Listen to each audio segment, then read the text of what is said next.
The skyline in this inner-city neighborhood of Syracuse, New York, is pierced by the spires of a red brick building, crescents having replaced crosses, staring toward the heavens.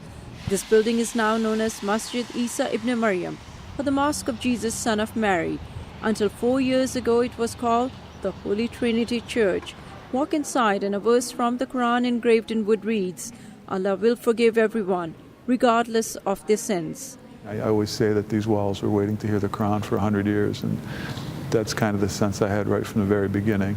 Yusuf Soul has been a part of this church-to-mosque journey from the beginning. He admits it was not easy to hear Islam's call to prayer, the Adhan, echo in a church. There are some people who were very angry and upset.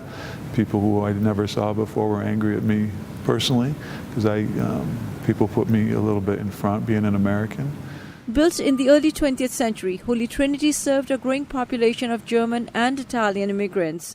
Many were baptized, married, and buried there. But changing demographics doomed Holy Trinity.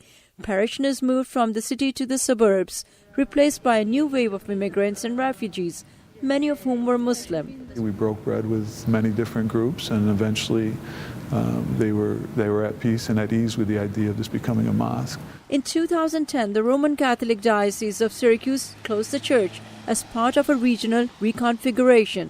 Although others were willing to pay 3 times the price to turn the church into a bar, it was sold to a Muslim group for much less money, so God could still be worshipped in a house of God. And then the rehabilitation of the building started. Pews were removed, its wood used to fix the floor. Thousands of crosses on the walls were redesigned or painted over. The crosses on the spires were replaced and saved as precious reminders of the building's past. We still need to raise some funds and replace those lights, because it is a bit dark in here. This mosque is different than others in the area because there is not a separate room or wall separating men and women. There is no designated imam or a person to call for the prayers. The idea is the mosque belongs to everyone, and anyone can call for or lead the prayer. Even 14-year-old Sajjad Samir from Afghanistan. I always practice with myself, and people in the mosque encouraged me to give azan.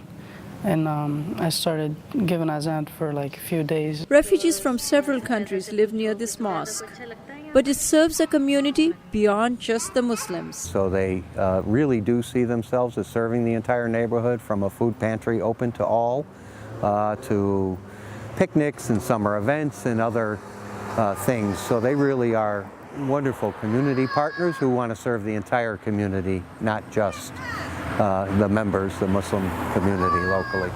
Yusuf Soul says, do not believe everything you see in the media, because contrary to some perceptions, America has an incredible amount of welcoming people who embrace diversity and love people for who they are. Sabah Shah Khan, VOA News, Syracuse, New York.